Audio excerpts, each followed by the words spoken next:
62 साल पहले गुरुदत्त ने ऐसे बोल्ड विषय पर फिल्म बनाई जिस पर लोग बात करने से भी हिचकते थे। आजकल ऐसे विषयों पर बात करना आम बात है, कहीं भी लोग खुलकर बात कर लेते हैं, लेकिन उस ज़माने में ऐसे विषयों पर बात करना बहुत ही बुरा माना जाता था। अपने ज़माने से आगे की सोचकर ये फिल्म बनाई थी गुरुदत्त ने।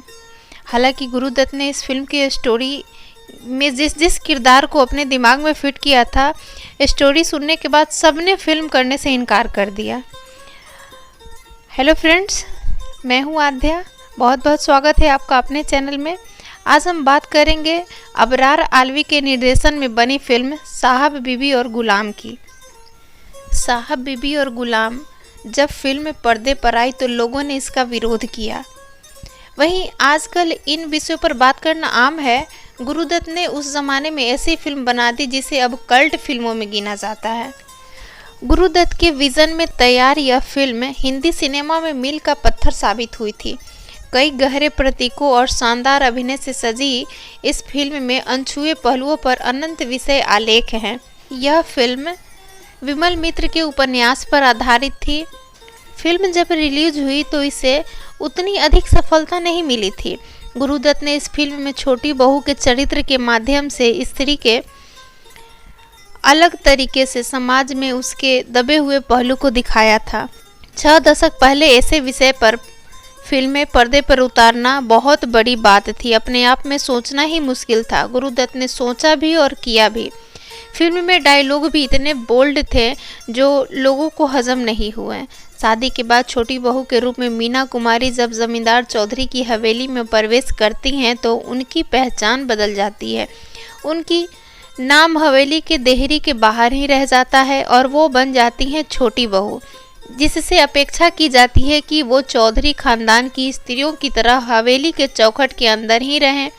वो रहती भी हैं, परिवार और विवाह को निभाने के लिए सारे जतन करती हैं, पति पर पूरा भरोसा करती हैं, लेकिन उनका जमींदार पति का कहना है कि चौधरियों की एक स्त्री से जीवन यापन नहीं हो सकता, इसलिए उसे बहुत सारी स्त्रियों के साथ संबंध बनाने ज़रूरी होते हैं। यह सब सुनकर छोटी बहू के अंदर बहुत कुछ चलते रहता है। वो अपने पति का ध्यान खींचने के लिए तमाम जतन करती हैं, अपने पति से इस विषय पर खुलकर बात करती हैं। इन दृश्यों को साहब बीबी और गुलाम में जिस संवेदनशीलता के साथ फिल्माया गया है उसको रेखांकित किया जाता है। ऐसे विषय आज सामान्य लग सकते हैं, लेकिन 1962 की फिल्म में नायिका के संवाद में आता है कि मर्दानगी की डींगे हाँकने के बावजूद छोटे बाबू नपुंसक है। इस संवाद और दृश्य को उस समय में दर्शक पचा नहीं पाए थे, उसको झटका लगा था। मिर्ज़ापुर वेब सीरीज में भी नायिका और उसके पति के बीच इस तरह के संवाद हैं जिसको नोटिस भी नहीं किया जाता। अभिनेता पंकज त्रिपाठी, जिन्होंने अखंडानंद त्रिपाठी का अभिनय किया है, उनकी पत्नी बीना त्रिपाठी की भूमिका निभाने वाली रसिका दुग्गल के बीच भी कुछ ऐसे ही दृश्य हैं जो साहब बीबी और गुलाम के छोटे बाबू और छोटी बहू के संवाद हैं। समाज बदल गया है, दर्शकों की मानसिकता बदल गई है। अब दर्शक इन दृश्यों और संवाद को सहजता से हजम कर लेते हैं, लेकिन उस ज़माने में ऐसी बातें लोगों को अच्छी नहीं लगती थी। यही कारण था कि फिल्म को मनवांछित सफलता नहीं मिली। उस ज़माने में ऐसी विषयों पर बात भी नहीं होता था। जब गुरुदत्त ने ये सोचा था तब भारतीय समाज इस विषय पर सार्वजनिक रूप से चर्चा करने को तैयार नहीं था। विमल मित्र ने जो फिल्म में प्रदर्शन से वर्षों पहले अपने उपन्यास में ये सब लिख दिया था। माना जाता है कि साहित्य में जो विषय पहले आते हैं वही सब विषय फिल्मों में बाद में आते हैं। कुछ दृश्य को हटा भी दिए गए थे। फिल्मों में जो ज़्यादा ही बोल्ड सीन थे उसे हटा दिया गया था। कर्म धर्म में आस्था रखने वाली घरेलू महिला को अपने पति का दिल जीतने के लिए शराब पीते हुए दिखाना बेहद जोखिम भरा निर्णय था। गुरुदत्त ने 1963 में सेल्यूलाइड पत्रिका में लिखे अपने लेख में बताया है कि विमल मित्र के उपन्यास पर साहब बीबी और गुलाम नाम से फिल्म बनाने को फिल्म समीक्षकों ने उचित तरीका नहीं माना था। कर्म धर्म में आस्था रखने वाली घरेलू महिला को पति का दिल जीतने के लिए शराब पीते हुए दिखाना बेहद जोखिम भरा काम था मेरे लिए। इस फैसले का प्रेस ने स्वागत किया था। दर्शकों की प्रतिक्रिया भी उत्साहवर्धक रही। इस फिल्म में प्रदर्शन पर मुंबई के दर्शकों में केवल 2 सीन को लेकर गुस्सा दिखा, जब छोटी बहू आकर्षक रूप अपनाकर भूतनाथ के पास चली जाती है, और दूसरा सीन है जब छोटी बहू अपने पति से जिद करती है कि उसे शराब की एक घूंट पीनी है। ये दोनों ही सीन बहुत ही बेबाक थे, जिसे फिल्म से हटा दिया गया था।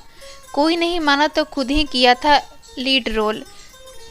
साहब बीबी और गुलाम एक असाधारण फिल्म है। इसका निर्देशन भले ही अबरार आलवी ने किया, लेकिन पूरी फिल्म पर गुरुदत्त की छाप स्पष्ट दिखाई देती है। गुरुदत्त चाहते थे कि भूतनाथ की भूमिका शशि कपूर करें, लेकिन वो संभव नहीं हो पाया। इस भूमिका के लिए विश्वजीत को भी संपर्क किया गया था, पर वो भी नहीं आए। अंत में उन्होंने स्वयं ही यह भूमिका निभाई। इसी तरह छोटी बहू की भूमिका को लेकर नरगिस से संपर्क किया गया था। गुरुदत्त ने इस फिल्म के लिए लंदन में रह रहे अपने मित्र जितेंद्र आर्य की पत्नी छाया को तैयार कर लिया। वो लंदन से मुंबई शिफ्ट भी हो गई। गुरुदत्त के सामने जब छोटी बहू के गेटअप में छाया की तस्वीरें आईं तो वो निराश हो गए। उन्होंने मना कर दिया। इतना ही नहीं, गुरुदत्त इस फिल्म पर संगीत निर्देशन एस.टी. बर्मन से करवाना चाहते थे, लेकिन वो बीमारी के कारण नहीं कर सके तो हेमंत कुमार को लिया गया। साहिर ने मना कर दिया तो शकील बदायूं से गीत लिखवाए गए। सिर्फ जज्बा की भूमिका के लिए वहीदा रहमान पहले से तय थी। जो टीम बनी उसने ऐसी फिल्म दी जो आज पूरी दुनिया में फिल्म निर्माण कला के लिए देखी जाती है, बल्कि विद्यार्थी को भी दिखाई जाती है। फिल्म निर्माण की बारीकियां बताई जाती हैं इस फिल्म को दिखाकर।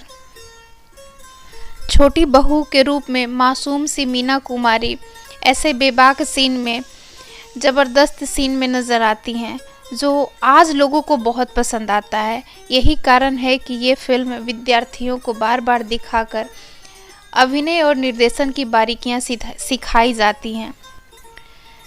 कुल मिलाकर आज के ज़माने के लिए छोटी बहू ये फिल्म साहब बीबी और गुलाम बहुत ही अच्छा। 62 साल पहले भले ही इस फिल्म को बोल्ड विषय मान लिया गया था, लेकिन आज ये फिल्म बोल्ड विषय में नहीं मानी जाएगी। साहब बीबी और गुलाम एक अच्छी फिल्म है जिसकी तारीफ हर कोई करता है। सो फ्रेंड्स, यहीं तक थी आज की ये स्टोरी। कैसी लगी ज़रूर बताएं। मिलते हैं ऐसे ही किसी अच्छी सी नई स्टोरी के साथ। तब तक अपना बेहद ख्याल रखें। चैनल पे पहली बार आए हैं तो सब्सक्राइब करें और वीडियो को लाइक करें।